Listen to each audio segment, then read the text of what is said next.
1,30,00,000-এর বেশি ঝাড়াই বাছাইতে তারা যোগ্য বিবেচিত হয়েছেন। আমরা বেলা 1টার সময় আজকে টাকা ট্রান্সফার করলাম 1,09,92,378 জনকে। আজকে রাত্রি 12টা পর্যন্ত বাকিরাও পোর্টাল আপলোড হতে হতে তাদের অ্যাকাউন্টেও টাকা ঢুকতে শুরু করবে। বন্ধুরা, আজ দুপুর 1টা থেকে মহিলাদের অ্যাকাউন্টে অন্নপূর্ণা ভান্ডারের 3,000 টাকা আসা শুরু হলো। 26 লক্ষ আবেদনকারীর নাম বাদ দেওয়া হয়েছে। আজকের ভিডিওতে দেখাবো কোন সমস্যার জন্য আপনি টাকা নাও পেতে পারেন, আর টাকা না পেলে তখন আপনি কি করবেন। সম্পূর্ণ ভিডিওটি দেখুন। এমন আরো ভিডিও পেতে চাইলে অবশ্যই চ্যানেলটি সাবস্ক্রাইব অথবা পেজটি ফলো করে দিবেন। তো বন্ধুরা, প্রথমেই দেখে নিন কোন সমস্যার জন্য আপনি টাকা পাবেন না। প্রশাসনিক যাচাইকরণ বাকি থাকলে ব্লক বা জেলা অফিস থেকে আপনার আবেদনটি চূড়ান্তভাবে অ্যাপ্রুভ বা অনলাইন ডাটা এন্ট্রি না হওয়া পর্যন্ত টাকা আটকে থাকবে। ভোটার তালিকায় নাম না থাকলে, বর্তমান সচল ভোটার লিস্টে নাম না থাকলে টাকা মিলবে না।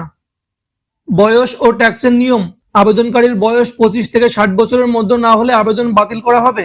এছাড়াও আবেদনকারী ইনকাম ট্যাক্স দিলে এই সুবিধা পাবেন না। সরকারি চাকরি বা পেনশন, আবেদনকারী নিজে সরকারি চাকরি করলে বা প্রতি মাসে সরকারের কোনো তহবিল থেকে পেনশন বা ভাতা পেলে 3,000 টাকা পাবেন না।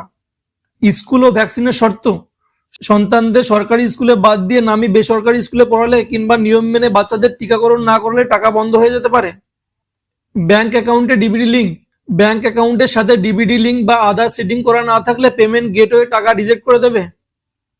এবার দেখে নিন টাকা না পেলে তখন আপনি কি করবেন। ধৈর্য ধরুন এবং 2-1 দিন অপেক্ষা করুন। আজ প্রথম দিনে একসঙ্গে প্রায় 1,10,00,000 মহিলার অ্যাকাউন্টে টাকা পাঠানো হচ্ছে। এত বিপুল সংখ্যক ট্রানজাকশন একসঙ্গে হওয়ায় ব্যাংকিং সার্ভারে চাপ থাকে এবং সবার টাকা ক্রেডিট হতে কিছুটা সময় লাগতে পারে। তাই শুরুতে আতঙ্কিত না হয়ে অন্তত 24 থেকে 48 ঘন্টা অপেক্ষা করুন। অনলাইন পোর্টাল ট্র্যাকিং, 2-1 দিন পরেও টাকা না এলে অন্নপূর্ণা ভান্ডারের অফিসিয়াল ওয়েবসাইটে যান। সেখানে পোর্টালে আপনার স্ট্যাটাস চেক করুন। আপনার আবেদনটি অ্যাপ্রুভ দেখাচ্ছে নাকি পেন্ডিং বা কোনো ভুলের জন্য রিজেক্ট হয়ে আছে তা নিশ্চিত হওয়া জরুরি।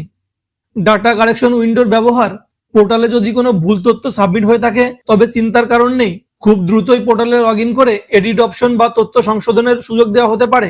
তখন নিজের প্রোফাইলে লগ ইন করে ভুলগুলো ঠিক করে প্রয়োজনীয় ডকুমেন্ট আবার আপলোড করে দিলেই টাকা চলে আসবে। স্থানীয় দপ্তরে অনলাইন ভেরিফিকেশন, আপনি যে পঞ্চায়েত বা মিউনিসিপ্যালিটিতে অফলাইন ফর্ম জমা দিয়েছিলেন সেখানে সরাসরি যোগাযোগ করুন। তাদের অফিসিয়াল লগ ইন থেকে চেক করে দেখতে বলুন যে আপনার ফর্মে সমস্ত তথ্য অনলাইনে সঠিকভাবে আপলোড হয়েছে কিনা। ব্যাংক অ্যাকাউন্টে ডিবিডি সক্রিয়করণ, আপনার ব্যাংক অ্যাকাউন্টটি সচল রাখতে এবং সরকারি টাকা সরাসরি পেতে অবিলম্বে হোম ব্রাঞ্চে যান। ব্যাংকে একটি ফর্ম জমা দিয়ে আপনার অ্যাকাউন্টের সাথে ডিবিডি এবং আধার লিঙ্কটি দ্রুত সম্পন্ন করে নিন। তো বন্ধুরা, এই ছিল অন্নপূর্ণা ভান্ডার নিয়ে গুরুত্বপূর্ণ আপডেট। আমাকে অবশ্যই কমেন্ট বক্সে জানাবেন আপনারা কে কে আজ অন্নপূর্ণা ভান্ডারের টাকা পেয়েছেন এবং কে কে টাকা পাননি। আর এই সম্পর্কিত কোনো প্রশ্ন থাকলে সেটিও জানাবেন।